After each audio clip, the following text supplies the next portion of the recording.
agora sim, damos início ao nosso seminário de encontros sobre a China, em que hoje temos como convidados a professora Sabrina Medeiros, da Universidade Lusófona, e o Dr. Luís Campani, investigador também na mesma universidade, para além de todas as outras atividades de investigação que eles têm com instituições congêneres, think tanks.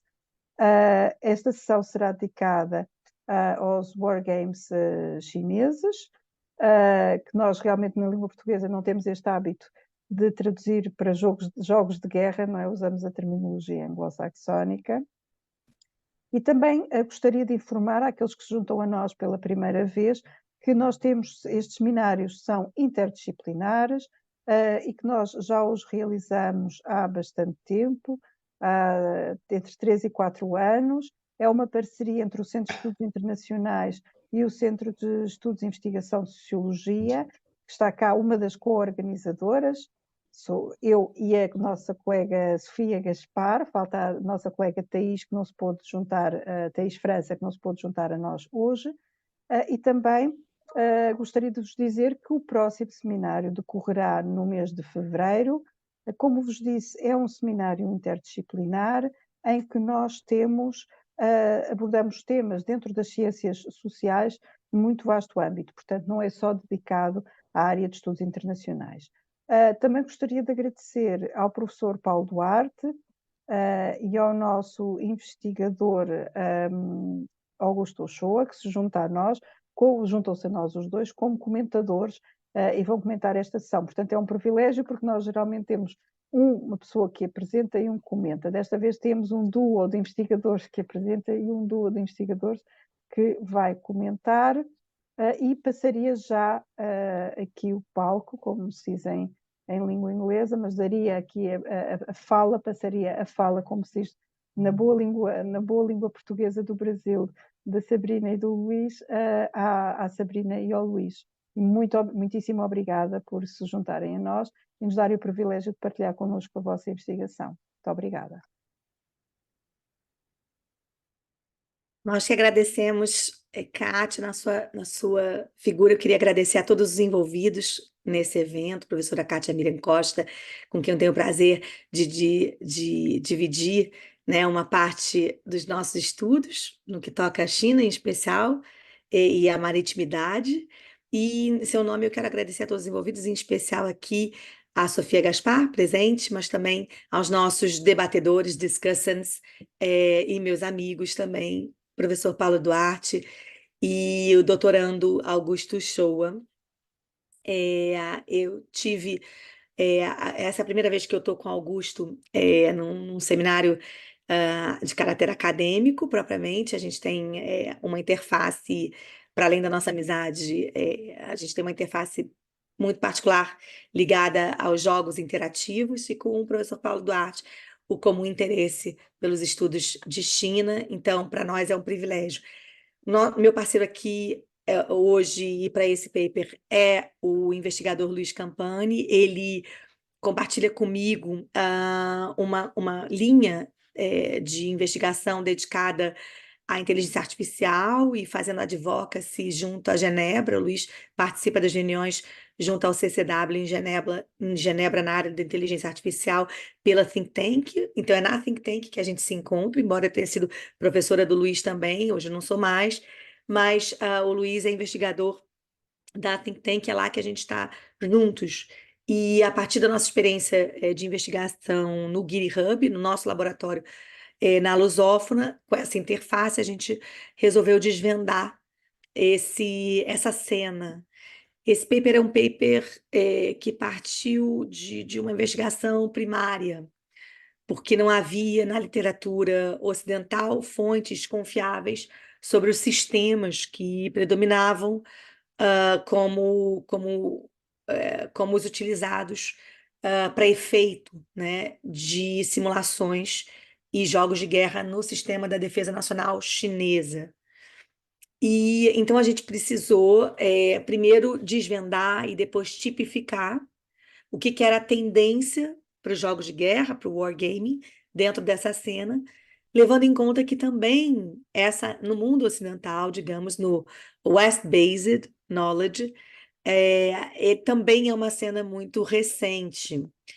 Essa é uma cena que começa particularmente voltada ou produzida pelas escolas de altos estudos militares, as escolas de altos estudos militares nos Estados Unidos e no Reino Unido, sobretudo. E nesse desenvolvimento, ao longo do século XX, sobretudo, centros de jogos de guerra foram criados, sobretudo para testagem de doutrina, né? Então, foi na testagem de doutrina que os melhores modelos surgiram. E esses modelos surgiram para testar a doutrina e, em alguma medida, possibilitar alguma capacidade analítica. Então, aqui no século XX, os jogos de guerra se desenvolveram, sobretudo, a partir de dois canais, né, essenciais. Um primeiro, que era o do desenvolvimento de treinamento, jogos de guerra como treinamento de doutrina e, quem sabe, melhoria de doutrina. Então, em alguns casos, aí mais para o fim do século XX, início do século XXI, a utilização dos jogos de guerra para incrementar doutrinas ou políticas. Então, policy diffusion, policy building e todos os elementos componentes à política. Em outra medida, a utilização dos jogos de guerra do ponto de vista analítico e acabou alcançando com o avanço da tecnologia não só a possibilidade de criação de cenários possíveis, ou seja, do ponto de vista analítico, observar como é que determinados comportamentos decisórios poderiam gerar determinados cenários. E esses cenários normalmente são qualificados como de curto prazo. Cenários de longo prazo começaram a ser mobilizados por sistemas dotados de algum tipo de tecnologia, e aqui, então, se abriu espaço para outro tipo de uso, um pouco, digamos, além dos cenários de curto prazo, que seriam os sistemas preditivos, aqueles com uso intensivo de tecnologia. Os jogos de guerra são utilizados hoje com esse nome, com essa nomenclatura, também para abrigar jogos de crise. E os jogos de crise são aqueles que antes eram antecedentes dos jogos de guerra e não tipificados como jogos de crise, que hoje são tipificados como jogos de crise, porque são aqueles que alinhavam todos os experimentos políticos, institucionais, doutrinários e de comportamento decisório que tocam o pré-guerra ou os antecedentes da guerra. Para escolas de altos estudos, muitas vezes os wargaming começam com os jogos de crise, no sentido laboratorial do termo e no sentido didático do termo, e esses modelos acabaram por configurar toda uma linha, digamos, epistemológica que ao mesmo tempo que se desenvolveu, também construiu uma episteme, né? Uma comunidade epistêmica. Essa comunidade epistêmica também foi fundamental para a criação de modelos outros, como, por exemplo, o modelo Nações Unidas, que é o modelo da ONU, que foi criado originalmente na década de 80, fins de 80, início de 90, para difusão de práticas e orientado para a juventude. Foi a primeira vez que a ONU começa a pensar na importância de formação de gerações e de formação de interesse na solução pacífica de controvérsias. Curiosamente, os wargaming, então, ganham essa conotação de solução pacífica de controvérsias, e é muito interessante notar que parte importante dos conhecimentos, das metodologias, dos formatos e dos próprios casos utilizados em wargaming também são usados para experimentar a paz. Então, aqui, alguns estudos da paz e parte dos estudos da paz e estudos de cultura de paz, criação de cultura de paz, também são dotados de metodologias e conhecimentos que são derivados originalmente do wargaming.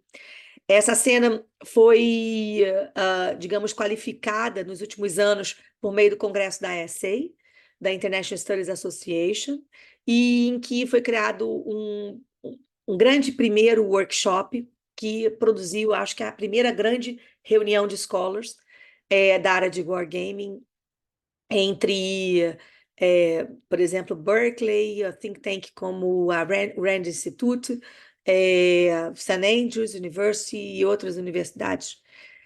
E essa comunidade, né, epistêmica, que é formada pelo menos de 20 instituições e investigadores dessas instituições, do qual eu faço parte, começou a tratar melhor a disciplina a partir da reunião de conhecimentos metodológicos e a partir da reunião de casos. Então, uma queixa importante dessa comunidade epistêmica é que ela tanto compartilha do interesse de difusão de metodologias associadas e casos associados, como também da difusão de simulações, propriamente. Então, aqui se começa a construir uma comunidade que tanto está interessada em observar como isso é feito em determinados núcleos, em determinados motes, como também está interessada em reproduzir e adaptar, né? Então, tem uma característica aqui tanto incremental, do incrementalismo das relações internacionais, quanto adaptativa. E aí é nessas circunstâncias que nasce o interesse em um desses workshops, de produzir alguma coisa sobre China. Eu tinha 2 papers sobre China muito voltados para a questão da defesa e das dinâmicas associadas à própria BRI, né, à própria Belt and Road, mas a China não é meu assunto primário, né, meu tema primário, né? Eu sempre transitei entre a segurança marítima, digamos assim, defesa, e os wargaming, né? E, e aí, então, eu consegui coadunar o interesse a partir de um convite que o Paulo me fez para compor o painel dele, a quem eu agradeço, porque sem o convite do Paulo eu não teria desenvolvido isso. E aí, naquele workshop que eu participei, a gente pensou sobre como isso poderia ser interessante, e ninguém no workshop tinha tido acesso a como aquilo se desenvolvia na China. Claro que o workshop é muito West-based, então, assim, a configuração dessa comunidade epistêmica é notadamente Global North, né, e West-based. É, e seria muito interessante entender como outras práticas podem suscitar a evolução do conhecimento e, naturalmente, observar como essas práticas de wargaming se coadunam com um projeto de defesa nacional, né?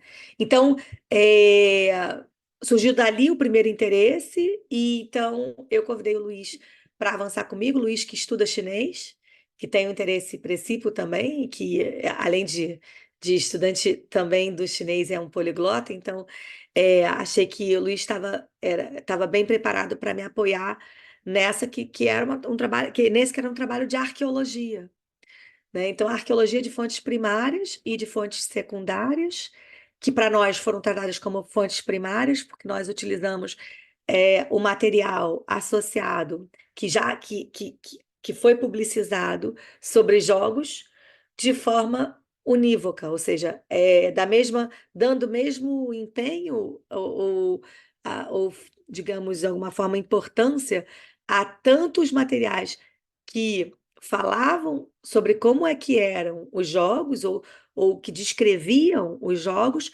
ao mesmo tempo que também há pouquíssima, muito, muito restrita literatura sobre os jogos. Então, embora a gente estivesse tratando da literatura, pela ausência de fontes, a gente acabou tratando esse material de modo igual, assim, é, posso dizer, proporcional, né? No sentido de que nos interessava também saber como essa comunidade epistêmica própria chinesa via esses jogos. Então, as 2 componentes essenciais desse estudo são essas: as fontes primárias raras sobre como acontecem os jogos, que estão promovidas nos sites oficiais do governo chinês, e alguma muito pequena e restrita literatura que toca essa questão.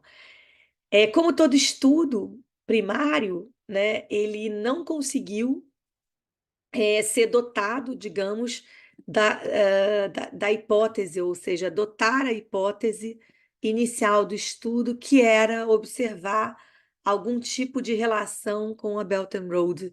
Isso aconteceu de modo muito impreciso, não foi possível caracterizar a relação de preparação da China com esse efeito, né? E o sistema de Belt and Road pareceu muito limitado à perspectiva da integração econômica e muito pouco voltado para propriamente para esses objetivos mais atrelados à defesa nacional.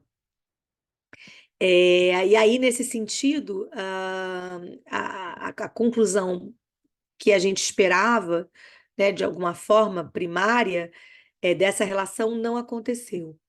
De outro modo, foi importante, foi possível, e isso também não era uma certeza no início, detectar que tipo de modelo estava em curso.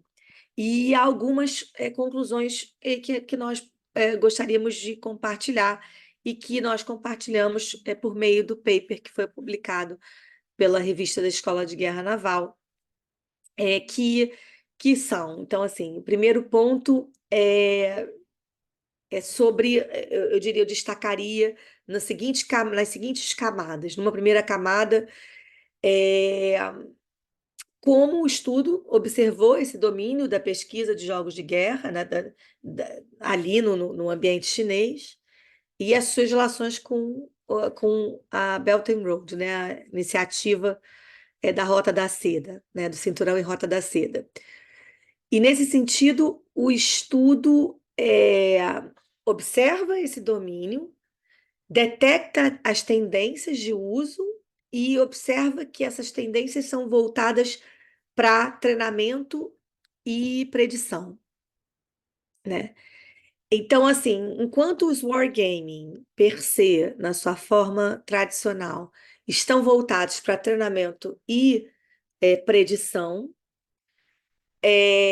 os arranjos que tocam a formação da defesa nacional contam, em grande medida, com a relação civil-militar e com o projeto nacional, que também parte do pressuposto de treinar os seus cidadãos para esse efeito. Então, do ponto de vista do treinamento, a gente não tem só o treinamento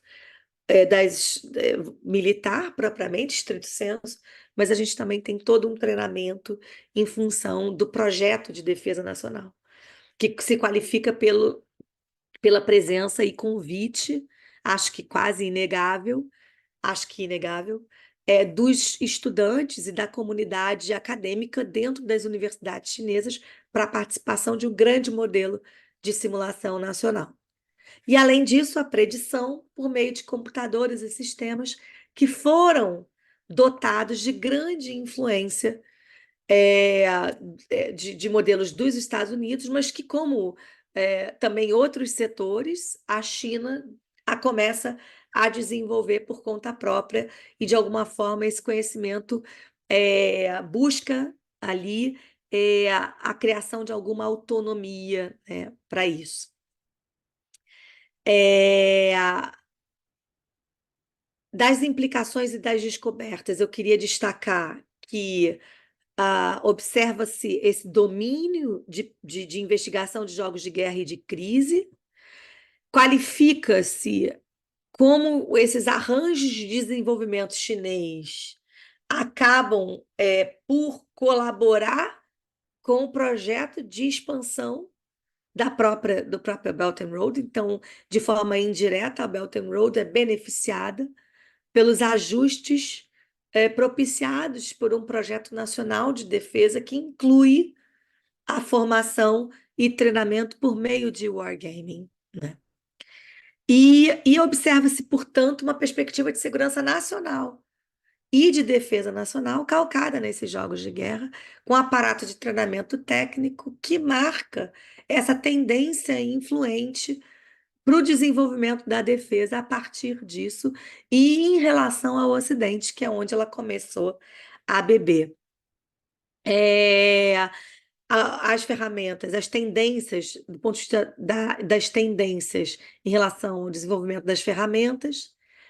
Aqui, uma compreensão mais abrangente sobre essas estruturas que coadunam um pensamento estratégico original e autóctone com a formulação dessas ferramentas que tanto distam sobre treinar, e treinar no sentido estrito, no sentido de treinar as suas populações, a sua juventude, e, de modo geral, e prever.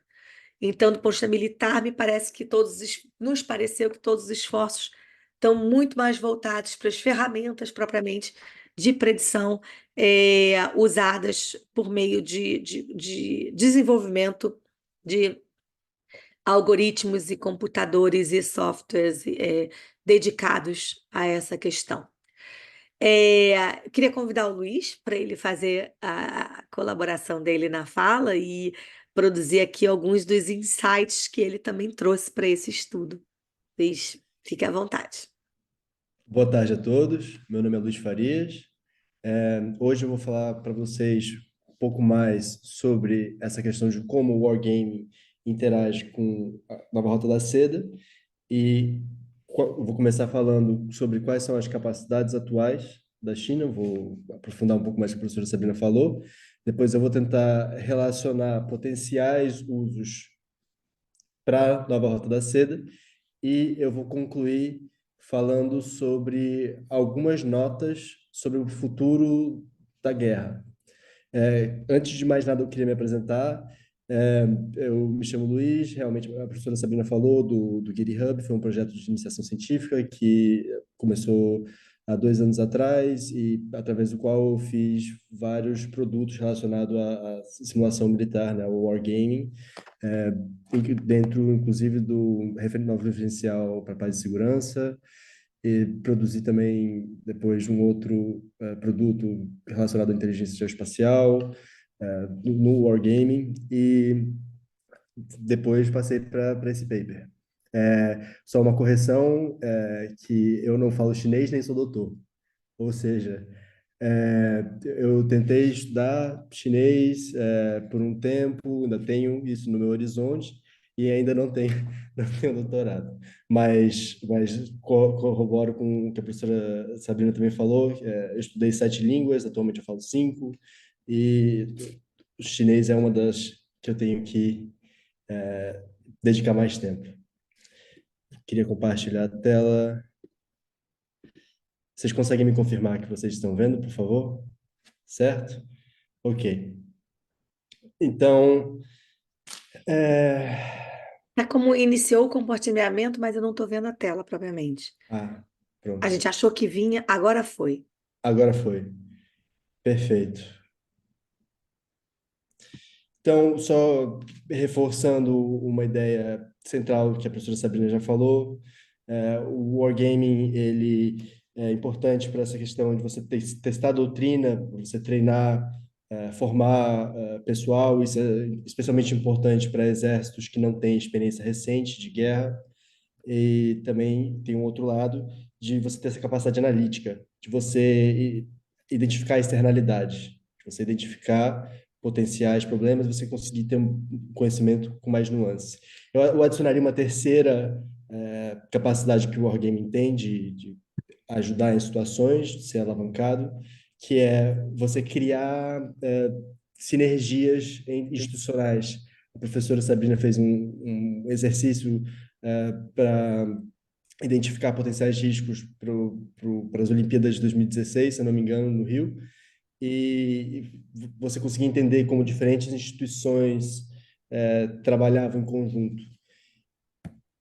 Isso é uma parte também importante do que eu vou mostrar aqui. Consegui passar. Pronto. Wargaming na China atualmente. Apesar de existirem pesquisadores chineses que dizem que o wargaming na China ele já existe há 2.000 anos, é difícil negar que as capacidades atuais elas estão muito influenciadas por essa tradição ocidental. Inclusive, existe um modelo esse que é mais voltado para essa capacidade analítica, que se chama MOTSI, Comandante do Futuro, que traz tanto essa dimensão da influência estrangeira por ser baseado, como a professora Sabrina falou, no modelo do DoD, que é o SWIFT, que é Standard Wargaming Integration Facilitation Toolkit, e também por trazer um nome, um personagem histórico chinês como título. E o PLA, né, o Exército Chinês, ele faz, desde o ano 2000, simulações a um nível nacional e sempre envolvendo a academia, o que aponta para essa fusão civil-militar do wargaming na China, que é uma coisa particularmente interessante porque isso está dentro de um outro domínio que é a modernização através da inovação, ou seja, o wargaming como uma metodologia que se enquadra numa tentativa de modernização do exército, envolvendo a academia e buscando essa inspiração estrangeira, apesar de ser uma coisa que pesquisadores chineses vão dizer que existe na China há 2000 anos. E é uma coisa interessante de se notar nessas simulações que acontecem desde o ano 2000, é que elas não incluem participantes estrangeiros, não incluem participantes de fora da China. E o Wargaming com a BRI, com a nova Rota da Seda. Nós não encontramos um exercício específico que tenha sido feito, como a professora falou, mas identificamos algumas potenciais usos do Wargaming como resposta a desafios que a nova Rota da Seda coloca. Ou seja, a nova Rota da Seda, que agora está completando 10 anos da declaração inicial, né? Completou já 10 anos da declaração inicial, e que inclui um número de projetos de infraestrutura extremamente grande, e com contextos completamente diferentes, traz consigo uma série de desafios, e no texto também vou colocar como oportunidades, porque é a maneira como estava estruturado a revisão de literatura, da qual nós recolhemos alguns desafios colocados pela academia em relação à nova Rota da Seda, que essas capacidades do Wargaming de treino, da, treino dos, do pessoal militar, capacidade analítica e a capacidade de criação de sinergias podem vir a ser alavancadas. E essas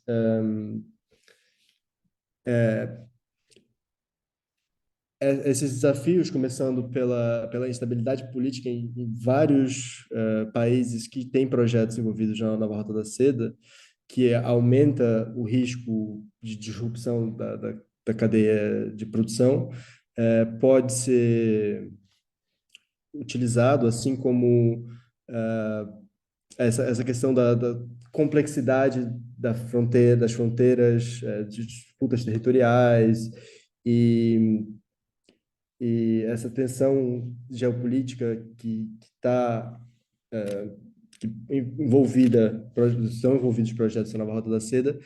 O Wargaming poderia ser uma ferramenta para você ter um maior entendimento daquilo que são as externalidades presentes nesses contextos.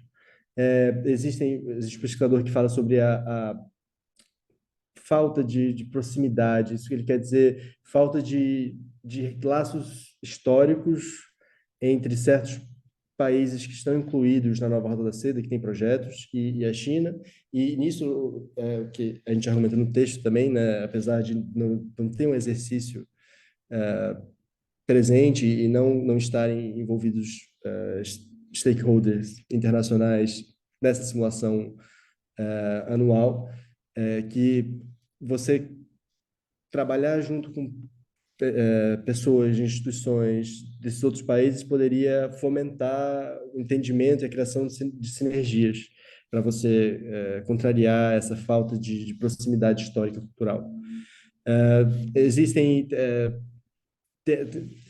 o texto ele coloca mais, não é ethnic tensions, não é termo que eu vou buscar. O texto ele é um texto mais economicista que busca a exportação de produtos de minorias na China para outros países que tenham proximidades culturais, e ele traz também essa questão das tensões, mas o ponto central aqui seria você utilizar isso para você utilizar o wargaming para entender melhor quais são as nuances, quais são os riscos, quais são o posicionamento dos diferentes agentes nos cenários. E aqui o que o texto traz como uma oportunidade, mas que eu também colocaria como um desafio, olhando agora para trás, essa questão da você melhorar a segurança da logística, da cadeia logística, que o wargaming pode ser uma ferramenta nessa busca por modernização, em que você passe a ter exercícios ou uma busca de um entendimento maior sobre os potenciais riscos para a disrupção da cadeia produtiva. Agora, opa, acho que eu fui muito certo. Só fazer uma observação, então, Luiz, um minutinho, é rápido.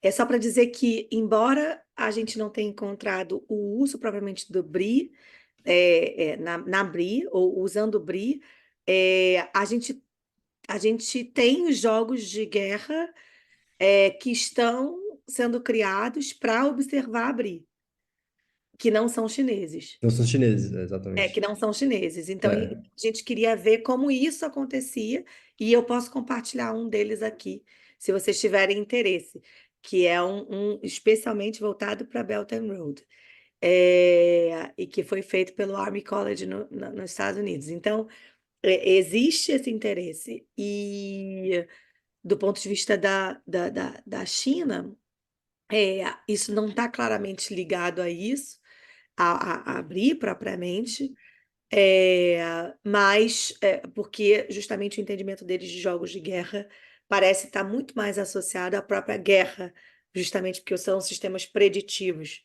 Então, eles chegam a falar, por exemplo, aqui num trecho, de acordo com as reais necessidades de treino, o Centro de Jogos de Guerra da Universidade da Defesa Nacional, tradução nossa, também intensificou seus esforços para deslocar o campo do treino, e a fim de fornecer treinamento e orientação às tropas, os líderes do Joint Warfare College visitaram várias vezes os centros de jogos para orientação local e para resolver problemas de desenvolvimento futuro dessa equipe. E hoje o War Game Center tornou-se um verdadeiro laboratório de guerra, aspas, deles mesmos, SIC, dos nossos militares, e uma incubadora para treinar talentos no comando de combate conjunto. Então, é muito mais uma prática voltada para isso do que propriamente a todos esses elementos que a gente destacaria como sendo elementos críticos dos jogos de guerra. Então, beleza. E potenciais. Bom, agora passando para algumas notas de possíveis investigações futuras. Entendendo o wargaming como um método inovativo, um método que busca uma modernização por parte dos exércitos, e também com essa intensidade tecnológica, que é muito importante ressaltar, que a experiência chinesa do wargaming recente é muito vincada na intensidade tecnológica. E como a professora Sabrina falou, a intensidade tecnológica traz essa questão analítica, essa busca de fazer uma análise através do wargame. E crescentemente se fala em operações híbridas. Operações híbridas sendo operações que você tem seres humanos e máquinas na batalha. E para você ter máquinas em batalha, você precisa de uma quantidade absurda de dados. E o que uma futura pesquisa que poderia ser elaborada seria relacionar o wargaming com a geração de dados para essas equipes híbridas. Existe uma ideia, passando um passo à frente dessa coexistência entre seres humanos e máquinas no campo de batalha, que entra na minha outra agenda de pesquisa um pouco mais, mas que tem essa interseção com o nosso tema, é a ideia da singularidade na batalha, que foi uma ideia identificada na literatura ocidental, que eu tenho um paper, citando um paper de um autor chinês, que eu infelizmente ainda não consegui ter acesso, que traz a ideia de que existe uma possibilidade da batalha, da guerra ter um ritmo tão acelerado que a decisão humana não seria uma parte da guerra. Então, como essas questões se relacionam, poderia ser uma futura, um futuro tema de pesquisa ou temas para várias pesquisas. E se vocês pensaram outras maneiras que o wargaming pode ajudar a lidar com contextos estratégicos, eu estou super interessado em saber a opinião de vocês.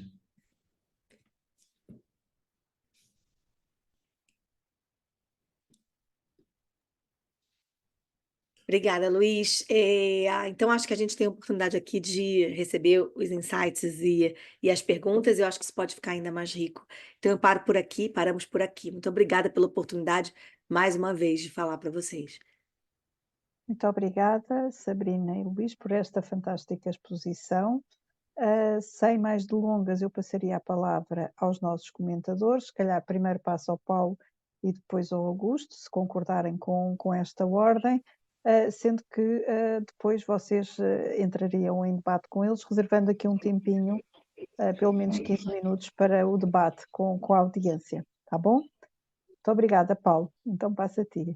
Obrigada. Obrigado, Kátia. Obrigado também à Sofia Gaspar e também cumprimentar novamente a plateia, nomeadamente a Sabrina e o Luís, que já tive a ocasião de conhecer, sobretudo o Luís, noutros eventos.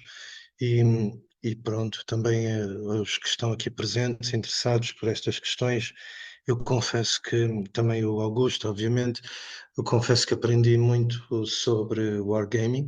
Não é um termo com que eu estivesse de facto familiarizado, e de facto após uma primeira leitura senti necessidade de fazer pesquisa, mas o meu feeling é que de facto este é um tópico promissor. E é um tópico promissor por causa daquilo que a Sabrina e o Luís disseram.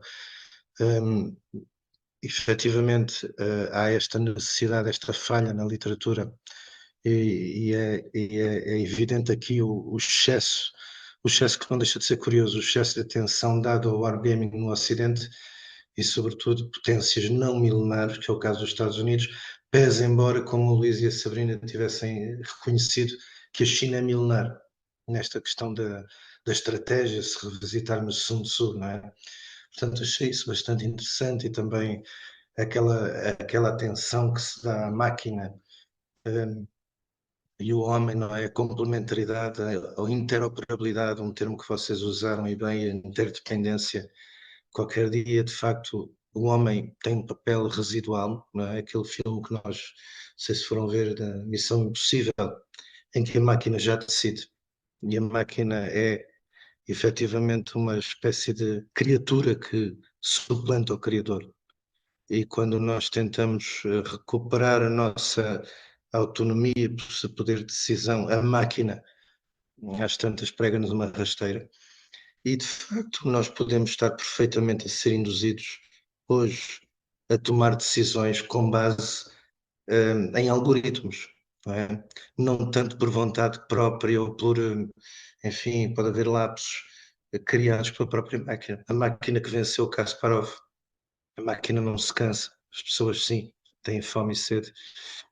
E esta situação da inteligência artificial é boa em certos aspectos, mas também pode ser muito perigosa. E, portanto, dar-vos os parabéns. Alguns aspectos são para mim agora mais claros, porque percebi que efetivamente houve aqui um esforço, mas agora, depois da fala, como se diz no português do Brasil, da Sabrina e do Luís, percebi que a Belt and Road acabou por servir por arrastamento. E assim já deita muito abaixo aquilo que eu teria como, enfim, posso transformá-lo em críticas construtivas para um outro artigo de aprofundamento acerca da questão, porque, enfim, o saber não se chegou até aqui, acho que isto é um ponto de partida mais do que um ponto de chegada em si próprio. E convido a Cátia, a Sabrina, os colegas, aliás, a aprofundarmos este conhecimento, tendo por ponto de partida esta questão da Belt and Road, porque para todos os efeitos é este o projeto do século ou dos séculos, e faz sentido não desligar a parte geoeconómica da parte geopolítica. Existe um excesso de estudos já muito sobre a questão dos corredores, mas falta a estratégia e a geopolítica. E aqui é que entra muito bem esta situação do wargaming, como de facto vocês perceberam, a capacidade de securitizar, de garantir a segurança das linhas de abastecimento é indissociável de uma segurança global e de uma grande estratégia global da China, em que eu não limitaria apenas aos corredores tradicionais, ao mar, à terra, mas acrescentaria o digital e, eventualmente, o outer space, o espaço sideral, as armas antissatélites, a capacidade de privar o inimigo de coordenada, não é?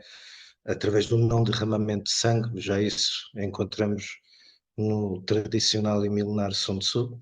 Portanto, a guerra como elemento de recalibração da geopolítica, da geoestratégia, mas que precisa delas. E, portanto, o meu desafio é este, aproveitar aqui estas lacunas, sobretudo na BRI. Mas eu queria também chamar a atenção do seguinte: alguns dizem que a BRI, a Belt and Road Initiative, está morta, porque nós vemos aqui casos de Itália e outros que, não sendo Itália, não sendo países propriamente desenvolvidos, são os países que se ressentem porque são vítimas de uma indebted order criada pela China. Eu não diria que propriamente que a Belt and Road está morta, mas que há sim uma complementaridade, e a China percebeu isso, para não desfazendo, não querendo matar oficialmente a Belt and Road, ir apostando naquela vertente do small but beautiful, das iniciativas globais de desenvolvimento do sul global, ao mesmo tempo que se preserva o estratégico, e aqui a componente do wargaming do estratégico, da capacidade para prever, simular essa concentração no pequeno mas bom e de qualidade é fundamental. Bom, nós se olharmos para a Belt and Road e para o falhanço que foi em preservar a paz, embora aqueles feitos recentes da junção do Irão e da Arábia, mais por mérito, tanto por mérito da China, se quisermos, mas mais por falhanço dos Estados Unidos em compreender diferentes civilizações, não deixa de poder estar ligado a uma visão de que o geoeconómico não se separa do geopolítico. Se formos a Djibouti em 2017, base naval, se formos à modernização das Forças Armadas chinesas, nomeadamente da Marinha de Guerra, que é a mais rápida em toda a história moderna da China, podemos ter aí sinais de um wargaming, de uma tentativa de simular, de prever. Aliás, a visita de Nancy Pelosi em 2022, agosto, a Taiwan se pode ter servido de tentativa e erro para os chineses testarem equipamento com munição real destas vezes, não é? Os chineses que já não temem os Estados Unidos, como nos anos 90, em que um porta-aviões ou dois dissuadia a China, mas hoje Xi Jinping tem vindo, de facto, a adotar e a avisar que a People Liberation terrestre, aérea, naval, tem que estar preparada para quaisquer condições de combate. Aqui os wargamings são fundamentais. A sua capacidade de, e isto é muito interessante, devo dizer, que a capacidade também de se ligar à identidade, a identidade que está em permanente redefinição. A identidade, nós ao longo da vida, seres humanos, votamos hoje num partido, à medida que envelhecemos, tendemos a ser mais fiéis. Não é? Estamos em constante redefinição. A China, potência milenar, também ela está em constante redefinição da sua própria identidade. Uma identidade que é hoje mais assertiva, com Xi Jinping, que se diferencia da tal política aos poucos da não intervenção, à interferência, daquela política de escondamos as nossas capacidades, esperemos pela nossa hora e por fim manifestemos. Isso está a acontecer. Esta é a hora da China, já muito profetizada anteriormente por Napoleão Bonaparte e outros. Esta é a hora da China, de um guerreiro que se encontra com outro guerreiro, Putin, Xi Jinping, e que querem uma nova ordem mundial. Não necessariamente win-win, como diz a China, mas muito revisionista, que passa por alterar inclusive as fronteiras dos Estados. Se nós olharmos ao que diz um japonês, e o senhor Ikegami, as fronteiras da geografia muitas vezes contraem-se ou expandem-se para acompanhar o crescimento económico dos Estados. Isso está a acontecer no Mar do Sul da China. Isso está a acontecer na Crimeia, está a acontecer na Ucrânia. As fronteiras westfalianas são de facto um princípio interessante, mas elas acompanham, através do hard power, o crescimento dos Estados. E a China tem vindo a crescer, mas esse crescimento económico traduz-se hoje numa maior assertividade, coisa que tem sido ao longo deste tempo, e sobretudo graças a Deng Xiaoping, enfim, diluído e não reclamado oficialmente. Portanto, eu acho que faz sentido, dito isto, acho que faz sentido explorar este efeito revisionista benigno, não necessariamente maligno, dependendo do ponto de vista, certo, para os Estados Unidos é maligno, mas nós vemos que nem todo o mundo se revê numa lógica ocidental, não é? Temos aqui a agenda do Sul Global querendo mudança do sistema institucional, uma mudança de maior representatividade, e a Belt and Road, mas também a geopolítica das bases navais, não é? Feitas há muito tempo pela Pax Americana, que tem hoje as maiores bases navais do mundo, a Pax Cínica e os wargamings a ela inerentes vão precisar de antever, vão precisar de simular e vão aprendendo com as guerras, desde as Malvinas à da Ucrânia, para criar e melhorar os seus próprios equipamentos. Portanto, eu diria isto, estão de parabéns por esta tentativa, embora como disseram, não haja talvez muito material que seria interessante para se perceber a verdadeira ligação entre a geoeconomia da BRI, da Faixa e Rota, e a geopolítica e a geoestratégia da capacidade de se prever e planear e simular do wargame, não é? Portanto, seria interessante noutros, não quero esgotar, que é para também o Augusto poder falar, estender ali ao colar de pérolas, não é? Temos aqui uma pura utilização dual civil e militar feita pelo China Ocean Shipping Company, um prolongamento, se quisermos, mais subtil do colar de pérolas futuramente para o Atlântico, onde a política africana da União Europeia e mais propriamente de Macron tem sido um desastre, onde os Estados Unidos e a França e a União Europeia têm percebido que não podem falar sempre de direitos humanos em África, porque essa narrativa já não colhe, e a China e os russos têm, de facto, conseguido maximizar ganhos em detrimento dos ocidentais. Portanto, estamos a falar também de companhias de mercenários Os mercenários chineses são latecomers, são atores tardios em quase tudo, não é? Até nos mercenários. E todas essas lógicas de terra, ar, digital, espaço, mercenários devem entrar para uma maior reflexão do wargaming. E termino com isto, depois se quiserem também vos endereço uma outra questão, mas deixar primeiro falar o meu colega Augusto, está bem? Parabéns. Muito obrigada, Paulo, por este comentário. Se calhar passamos a ouvir do Augusto e depois vocês respondem, Sabrina e Luís, pode ser? Passa a palavra então ao Augusto. Muito obrigada. Oi, gente, tudo bem? Prazer estar aqui. Achei ótimos comentários do Paulo. Eu já anotei aqui alguns tópicos, mas basicamente, diferente da análise do Luiz e do Paulo, eu vou tentar trazer ou provocar vocês para um novo caminho. Então, assim, a minha área quando a gente se encontrou na Lusófona, a Sabrina, e a gente tomou um café e bateu um papo, e ela me trouxe, já tem alguns meses, o que era Wargaming. Os anjos começaram a tocar trombeta, o céu ficou colorido. Eu falei, nossa, tem essa possibilidade, que interessante, por alguns tópicos.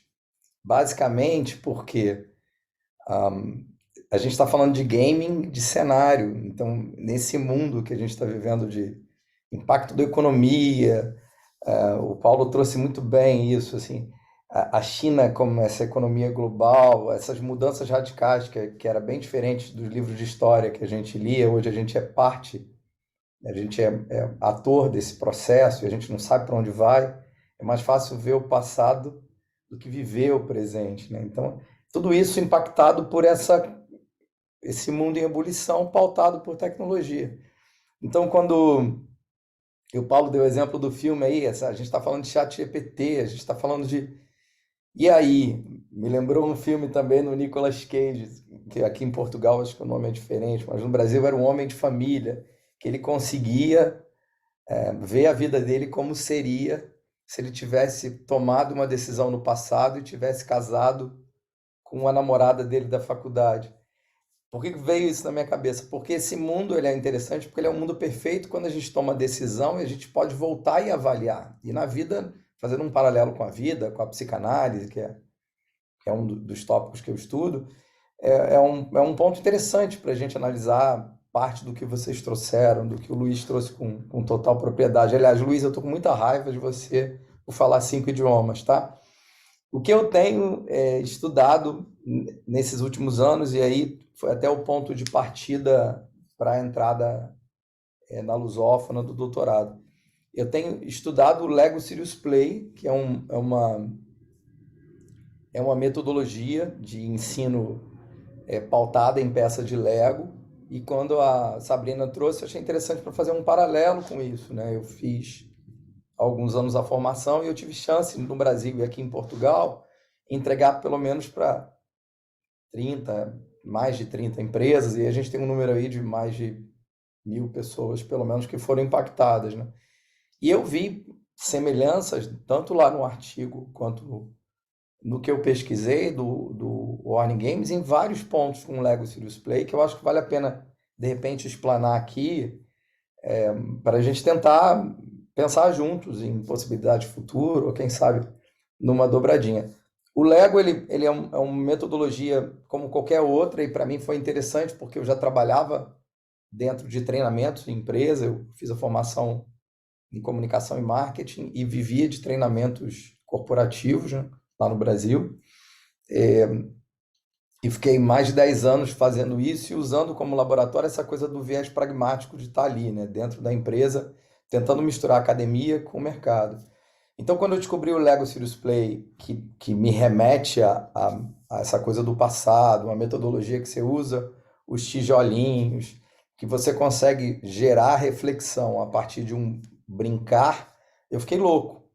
E aí eu comecei a tentar me aprofundar nisso. Então, da onde que nasceu? E aí, de 96, 2 professores que trouxeram na Suíça.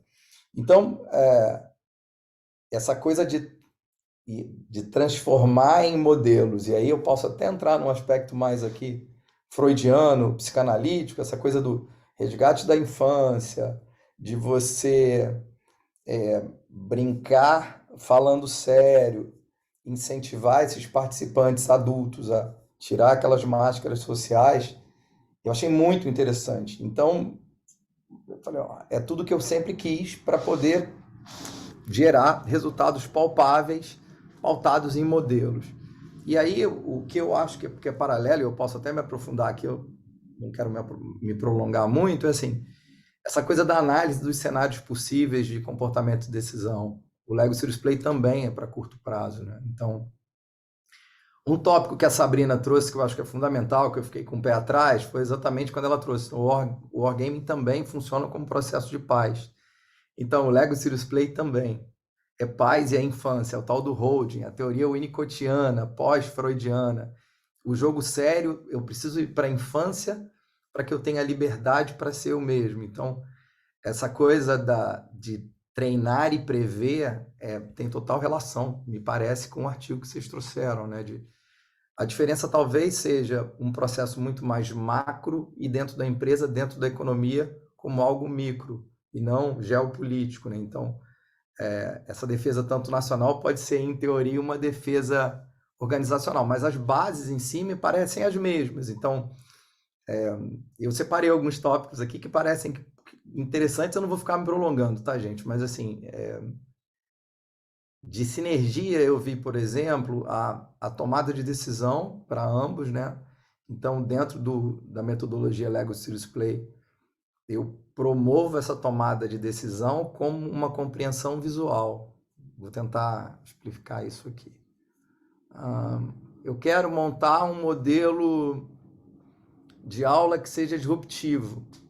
E aí o indivíduo cria um modelo em que todos os bonecos, ou objeto que ele usa como boneco, são os alunos representados, e todos eles estão numa linha perpendicular igual, e o professor está em cima de uma peça que é como um púlpito, olhando para frente. Ali você vê que teve um discurso, mas na hora da comunicação pelo corpo, ele trouxe um modelo tradicional em que o professor era o senhor da razão. E aí a vantagem do Lego Serious Play é que eu tenho como provocá-lo para ele perceber se há uma dicotomia entre o que é falado e o que é produzido. E não funciona online, talvez essa seja uma das diferenças. Só funciona no presencial. A questão do comportamento de grupo, eu acho que é um tópico bem interessante também, no caso do Wargaming com decisões estratégicas, com o Lego Serious Play, para um processo muito mais de colaboração, para mudar padrões, e aí eu posso trabalhar tópicos, inclusive individuais, de liderança, para impactar no grupo. A metodologia de jogos, né, que eu amo, que é essa simulação do mundo real. Opa, eu sou o Nicolas Cage dessa história, eu não necessariamente preciso viver para entender o impacto disso. Então, diferente, aí eu vou trazer também um ponto de divergência, talvez o Wargaming traga uma coisa de uma competição saudável. O Lego Serious Play eu não quero competir, eu quero muito mais colaborar e promover. Então, essa inovação não tem competição. A brincadeira que eu faço é você só compete com quem você era ontem, com o teu modelo anterior, com a tua visão de passado. E por último, a coisa do indivíduo dentro dos dois, assim, e aí a minha pergunta talvez seja essa para vocês, assim, se existe um padrão no Wargaming e esse padrão ele é quantificável. Então, eu apliquei isso na China e apliquei nos Estados Unidos, e esse padrão me leva a uma percepção de alguma coisa. Então, porque vocês, lá no artigo, eu não lembro se foi no artigo ou em um outro que eu li, o Wargaming ele é mutável, então ele afeta o desempenho durante a simulação do grupo, né? E isso é interessante também. O Lego Serious Play também. Tanto que faz com que eu promova um feedback ali, muitas vezes durante, quando a coisa está acontecendo, e individual, e aí promova esse feedback que é construtivo. Isso também seria possível no Wargaming. Um tópico que é interessante é que, e aí também as abordagens talvez sejam mais semelhantes do que distintas, é que cada grupo em cada momento representa um resultado único. Então, você usando o Lego Serious Play, de repente, para tratar de um mesmo problema em um outro momento, talvez os resultados sejam diferentes. Eu gosto dessa coisa do ambiente descontraído para transformar algo em algo interessante. Eu tenho que me sentir cada vez mais num ambiente receptivo, tal do holding winnicottiano aí. Eu estou dentro de um ambiente que eu posso entregar a minha maior potência. E aí a expressão de ideias e a ideia da colaboração nasce muito mais da percepção desse ambiente do que efetivamente o que eu sei e o que eu não sei. E um dos aspectos maravilhosos, assim, que eu acho que também pode ser interessante dos dois, assim, o meu papel ele é ativo entre os cenários simulados. Então, eu tenho que promover só esse ambiente, que é um ambiente interessante, mas a comunicação ela é igualitária, a gente brinca que é o 100-100, né?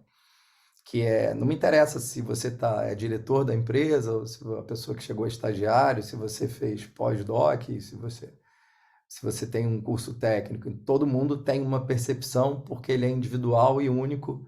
Então, o tempo de casa, patente, isso é indiferente dentro da proposta de análise de cenários. Bom, falei que eu não ia falar muito, falei pra caramba. O que eu ia dizer para vocês? Assim, eu não tenho o que propor para o Paulo e para a Sabrina, queridos, para futuras pesquisas, mas eu gosto de tentar buscar a possibilidade de comportamento. Então, me interessa entender esses atores que compõem essas plataformas de decisão. Eu gosto disso e é um dos tópicos que eu vou estudar agora nesses 3 anos na Lusófona. Obrigado, gente. Muito obrigada, Augusto. Passava agora de novo a palavra aos nossos oradores, à Sabrina e ao Luís.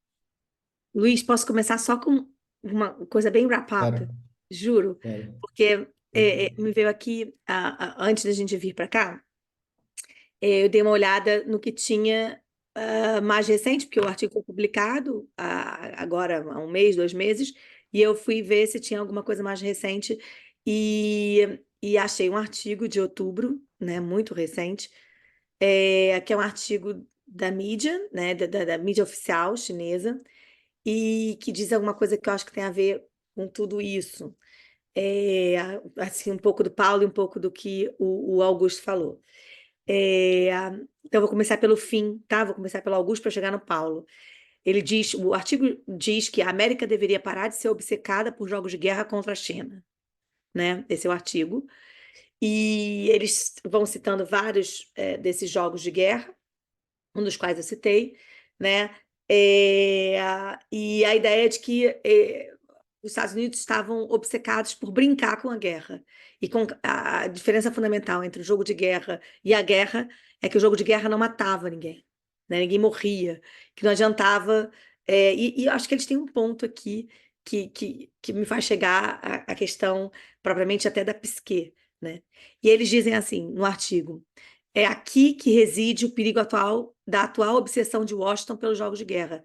À medida que as relações sino-americanas se intensificam perigosamente, as simulações de guerra não permitem que os decisores políticos e acadêmicos se preparem racionalmente para emergências nas relações sino-americanas, mas, em vez disso, permitem-lhes desenvolver em fantasias.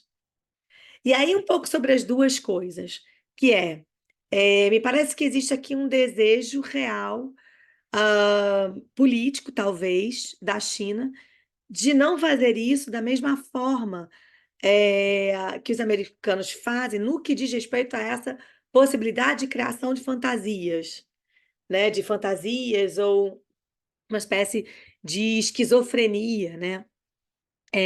Epistêmica, nesse sentido, e de conteúdo. E, de outro modo, uma preferência real por jogos preditivos, porque justamente esse é um campo onde aparentemente a China tem maior conforto.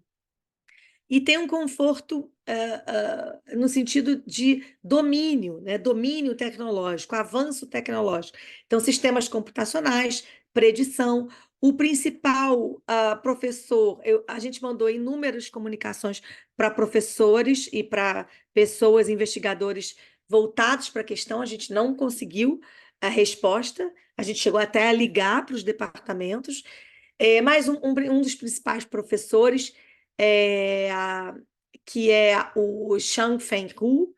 Ele é um premiado pelo Ministério da Defesa chinês, um investigador premiado que justamente fez de sistemas usando a network bayesiana, usando predição para crimes, usando o caso de Chicago.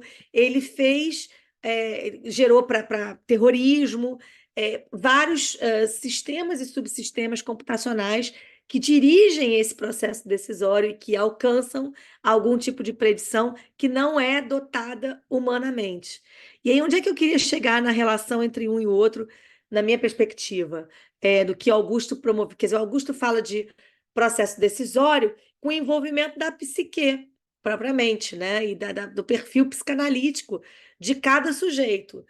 No entendimento que me parece muito útil ao meu desenvolvimento e ao nosso desenvolvimento, posto que toda a minha dedicação é justamente colocar a questão do processo decisório como protagonista, no sentido de que, mais do que o conteúdo de resultado e mais do que o método per se, está no processo decisório a síntese mais importante dos simulacros de realidade. E esses processos decisórios têm algo de racionalidade e algo de indivíduo, psique, propriamente limitado pela racionalidade. Portanto, a minha origem filosófica dentro das relações racionais, que é embebida pelo institucionalismo econômico, por exemplo, ela é embebida da ideia de racionalidade limitada, ou seja, bounded rationality. E dentro da racionalidade limitada, o reconhecimento de que há uma certa humanização necessária para os jogos de guerra, mas que, ao mesmo tempo, cria aqui uma contradição, que é a humanização excessiva ou a vinculação excessiva dos jogos de guerra com os indivíduos e com as suas psiques pode criar simulacros fantasiosos também. Então, tem aqui um hibridismo, digamos, complexo, que é o tratamento dos jogos de guerra, me parece que deve passar por uma humanização dos jogos, e ao mesmo tempo que ele lida com os desafios relacionados aos individualismos presentes nesses processos decisórios. E me parece que os chineses escapam, ou pelo menos desejam escapar nos seus sistemas epistêmicos dotados de jogos de guerra dessa humanização, dessa característica preeminentemente humana. E isso me parece também ser parte do próprio sistema acadêmico, né? Então, por exemplo, eu tenho amigos que estão... Eu não tive a oportunidade ainda de estar nas universidades chinesas, eu quero ter essa oportunidade, mas nas universidades onde os chineses são presença maioritária, como, por exemplo, na Universidade de Birmingham, onde eu estive com um colega, em que ele dizia do desafio das ciências sociais com uma presença importante de chineses na sala de aula, quando ele necessitava de grandes debates, porque me parece que eles estavam menos afetos ou menos acostumados com grandes debates. E isso me parece essa questão da humanização, do debate, etc., e de uma qualificação social mais voltada para o tecnicismo e para tudo isso. E me parece que é lógica esse achado de que sistemas de jogos de guerra são mais preditivos do que humanizados, e que sistemas humanizados são caracterizados como fantasiosos, né? E eu entendi essa qualificação. Então, eu entendo perfeitamente a crítica chinesa em relação à obsessão americana, e é verdadeira. É verdadeira no sentido do que a gente tem de dados e o que a gente estuda, mas, de outro lado, também me parece que a limitação em relação aos sistemas preditivos é também uma opção que tem a ver com o tipo de mindset e modelo cultural em que se desenvolveu a própria ciência e as ciências, de alguma forma, as ciências sociais, incluindo os estudos estratégicos e tudo isso. E que o grande modelo, ao mesmo tempo que o grande modelo que vige no país, que é um modelo onde se convida esses estudantes chineses, né, nacionais chineses, a participar de um grande projeto nacional, esse lida com uma ambientação dupla, aí já entre humanos e sistemas preditivos. Então, o que eu queria deixar aqui é que muito obrigado, Paulo. Eu acho que você me deu um estímulo para que a gente continue a desvendar a questão da Belt and Road. Embora esse seja um achado, digamos, de negativação de hipótese, né? Ou seja, negativou uma relação direta, mas faz sentido não deixar de ligar essa parte econômica à parte geopolítica, sobretudo em relação ao próprio desenvolvimento do sistema preditivo, os sistemas preditivos que visam estabelecer esse compromisso de privação tecnológica muito mais do que a guerra sanguinária ou a guerra objetiva, e aí isso me parece fazer muito sentido nesse projeto que é de não enfrentamento de conflito direto e muito mais voltado para a superação tecnológica de si mesmo. Então faz muito sentido isso, estar atrelado, sim, ao projeto Belt and Road. E nesse sentido, só para terminar, voltando com o Augusto e deixar o Luiz falar, acho que a questão do processo decisório e da humanização desse processo decisório baseado na psique do indivíduo é algo que é atinente ao pensamento ocidental e que não me parece ser tão pertencente aos modelos orientais praticados na China, justamente porque há aqui um processo de formação e dotação social que que me parece distinto e que na qualificação ocidental, parte do pressuposto de que os indivíduos constituem essa coletividade. E que, num processo chinês, me parece que há uma individualidade reduzida em benefício de uma coletividade organizada. E aí, acho que esses dois processos são distintos nessa formação, e por essa razão eu diria que, quanto aos processos decisórios e as características mais humanizadas deles, isso estaria muito mais atrelado aos modelos ocidentais do que ao modelo oriental. Luiz. Bom, queria agradecer os comentários. Começo também com o Augusto. O último ponto que você trouxe diz respeito à padronização das respostas, ou seja, você tem um modelo de análise que seja que seja replicável, né? E você tem na literatura diferentes modelos de análise, inclusive a professora Sabrina vai saber falar muito melhor sobre isso, mas dos critérios para você avaliar se os resultados recolhidos numa simulação não é pertinentes a palavra que eu quero, São validáveis. são validados, exato. É o critério do realismo nas pessoas que estavam fazendo, que estavam representando cada papel na simulação. Ou seja, se uma pessoa representa o estado A e ela não defende os interesses do estado A, essa não seria uma simulação pela qual você poderia inferir, ou você poderia tirar dados dela, ou que seria uma simulação útil para você fazer uma análise. Já para o Paulo, teve muitas coisas da análise que você fez tocam na minha outra agenda de pesquisa, desde a última vez que a gente se viu, que foi na PCP em março. Eu já tinha desenvolvido alguns projetos, mas, inclusive, a professora Sabrina mencionou passando, que é sobre a regulação de armas autônomas, né?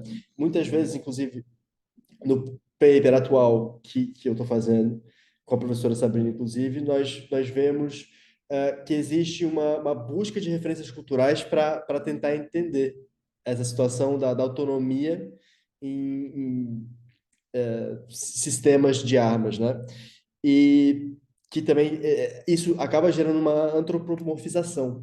Então, o que é muito importante a gente manter em mente é que se esses sistemas eles fazem uma determinada ação, é porque eles foram programados para fazer. Não necessariamente quando você programa, você tem um entendimento de como aquilo, depois de deployed, depois de colocar, depois de ejetado, vai agir, né? Quais são as consequências, inclusive porque você se treina com dados, você tem possibilidades diferentes, né? Você tem os modelos online, que seriam um treinamento contínuo, inclusive dos novos dados.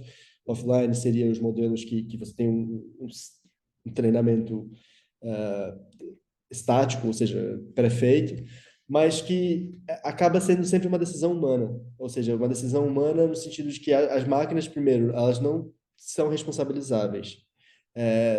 Nós não conseguimos imputar responsabilidade a uma máquina, e essa é uma das grandes questões das armas autônomas, em quem cai a responsabilidade, no desenvolvedor, no soldado, o último que ejetou, no general que tomou decisão, porque a quantidade de erros possíveis, muitas vezes pode não estar ligado à estratégia, pode estar ligado à base de dados que ela foi treinada. Então, isso é uma questão super interessante que você trouxe, que assim, acaba tendo essa sinergia com essa outra agenda de pesquisa também. Contente em voltar para falar mais disso, caso queiram, e agradecer a professora Kátia mais uma vez. É a quarta vez que eu apresento esse paper, é a segunda vez que a professora Kátia nos convida, e agradecer mais uma vez, é uma honra. E obrigado a todos que nos ouviram. Muito obrigada, Sabrina e Luís, e claro, também aos nossos comentadores. Gostaria agora de abrir os nossos últimos minutos para perguntas da audiência. Caso tenham, com certeza terão alguma, ou comentários que tenham a fazer. Gostaríamos muito também de os ouvir. Sei que estão aqui muitos jovens investigadores, na sua maioria dos casos envolvidos em doutoramentos, portanto seria muito bom também ouvirmos algumas questões colocadas por vós. Não sejam tímidos.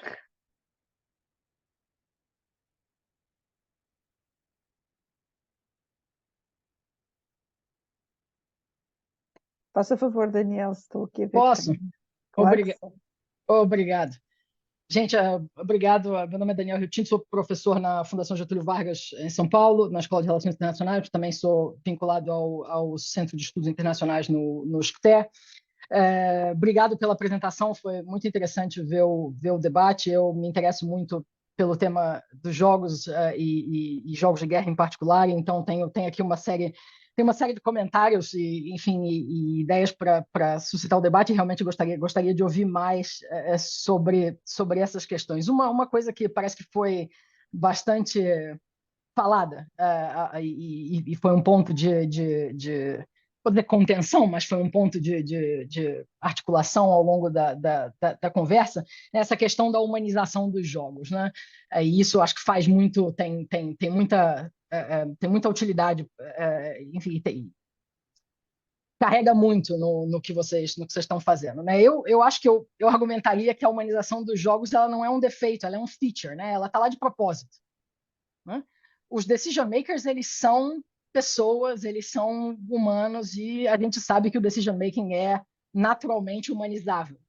Então, isso é um problema, a gente está vendo isso como um problema, a gente está vendo isso como uma solução, a gente está vendo isso como um feature. Eu entenderia que os decisores, eles, por terem essas condições, eles tomam as decisões do mesmo jeito que eles tomam as decisões nos jogos, eles tomam as decisões quando estão tomando as decisões baseadas em heurísticas psicológicas ou psicologicamente determinadas também, né? A diferença é que realmente, quando eles estão jogando, eles têm a sensação de que estão jogando. Na última instância, é a mesma coisa com os pilotos de avião. A gente sabe que pilotos de avião são menos risk-averse quando eles estão no simulador do que quando eles estão no avião de verdade. É sabido. Mas que outra maneira a gente tem de fazer isso se não botar o piloto no simulador para testar as coisas mais adversas, situações mais adversas possível? Em aviação até se faz um pouco fazê-los terem a experiência de voar e de estar numa situação adversa num cenário controlado na realidade, que você possa ter a experiência do medo de verdade. Acho que a pergunta, talvez uma pergunta nesse sentido, seria: daria para testar o dilema de segurança de verdade num contexto de jogos de guerra? Eu acho que seria fantástico se desse, mas eu tenho minhas dúvidas se dá para fazer isso, porque não dá para ter a experiência efetiva daquele medo, né? A outra coisa sobre, né, no caso chinês em particular, e esse último comentário sobre a rejeição dos chineses, sobre a fixação americana de testar de preocupação com os chineses, né? Todos os jogos são políticos. A decisão de jogar um jogo específico é uma decisão fundamentalmente política. E a pergunta é: o que os chineses querem comunicar quando eles fazem esse discurso? Né?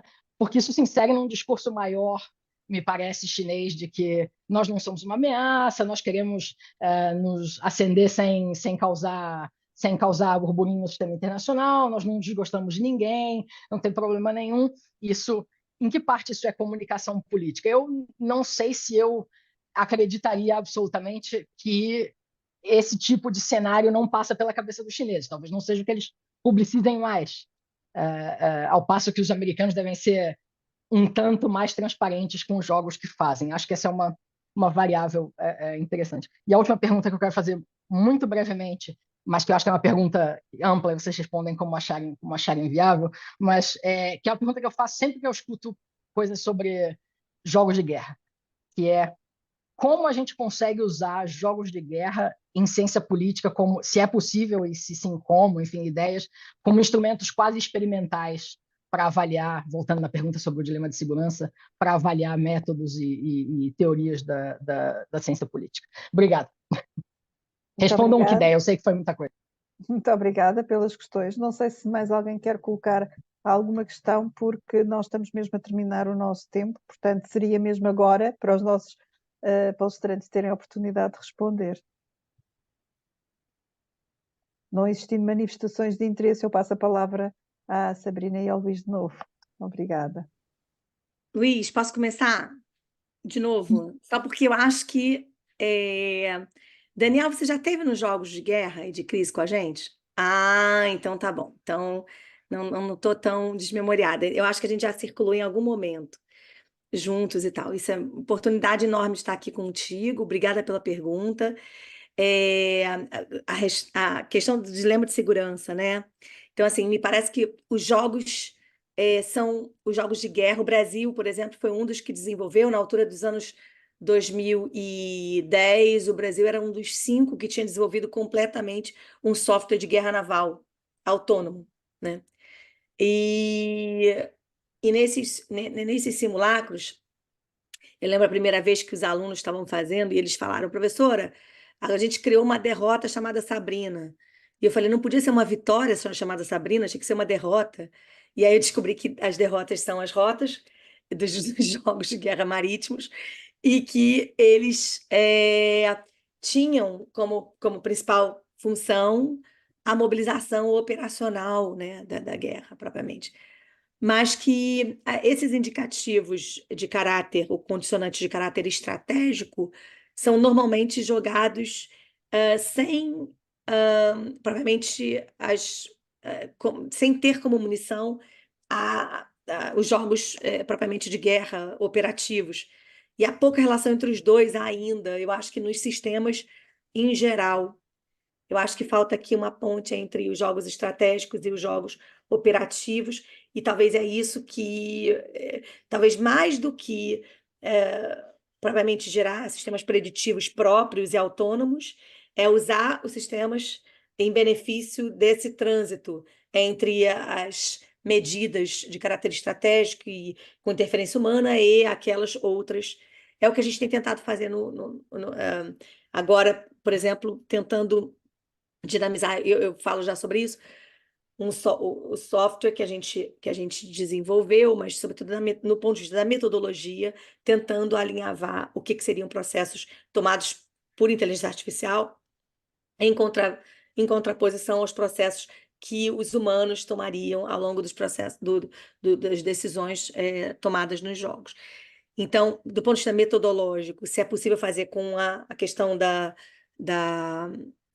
dilema da segurança, eu acho que é possível, mas para isso há de haver uma boa interface entre o planejamento de caráter estratégico e o planeamento, como se fala aqui, e propriamente os potenciais elementos condicionantes operativos, né? Então, por exemplo, vou dar um exemplo.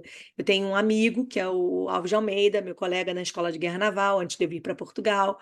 Estou licenciada lá, nessa linguagem que serve para o Brasil, mas não serve aqui, né?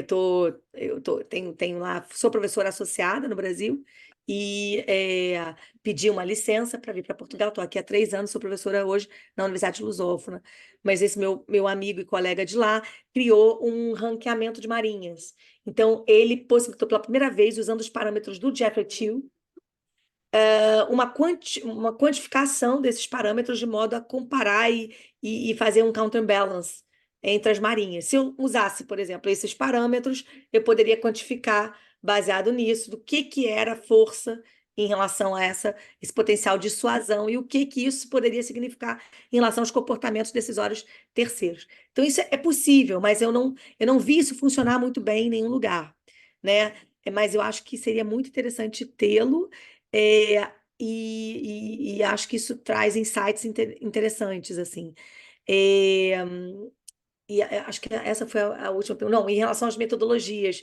Então, em relação às metodologias, para o uso das relações internacionais, eu escrevi um capítulo de livro com a Ana Luísa Bravo, que vai ser publicado pela Suzana Nina, que é do ICS, da U Lisboa, e é só sobre metodologias aplicáveis às ciências sociais e relações internacionais, e nós temos o capítulo de jogos, e a gente faz ali uma proposta, né? No ponto de vista analítico, a gente se dedicou, eu, Ana Luísa Bravo, que hoje é professora da Escola de Comando Estado-Maior do Exército, a Cintiane Mendes, que está hoje na Escola Superior de Defesa, nós participamos juntas desse grupo da ESA, e a gente desenvolveu uma metodologia e software chamada ADAPT, que a gente tem usado. Ontem eu usei no IDN, no Instituto da Defesa Nacional, e ele visa estabelecer esse compromisso com as variáveis que a gente crie, que a gente julgue que são relevantes para aquele determinado jogo, para análise do processo decisório. Então, ele é focado na análise do processo decisório, temos usado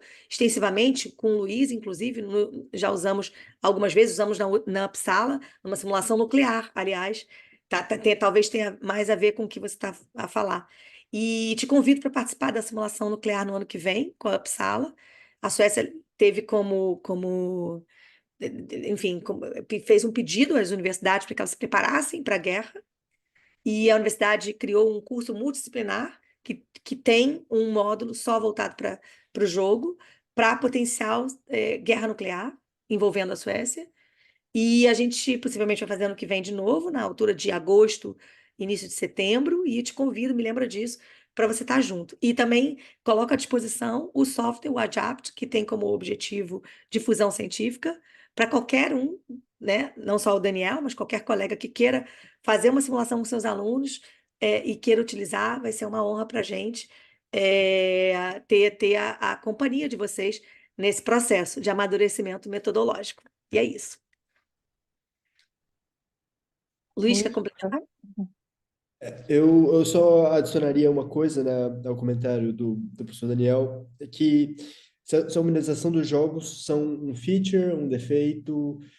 Eu vou buscar a teoria das relações internacionais para responder isso. Joseph Nye. Teoria é sempre para alguém com algum propósito, com algum objetivo. Então, da mesma maneira que a teoria e os jogos são sempre com alguém com algum propósito, eu argumentaria que podem ser observadas de diferentes maneiras conforme o interesse por trás da realização da simulação.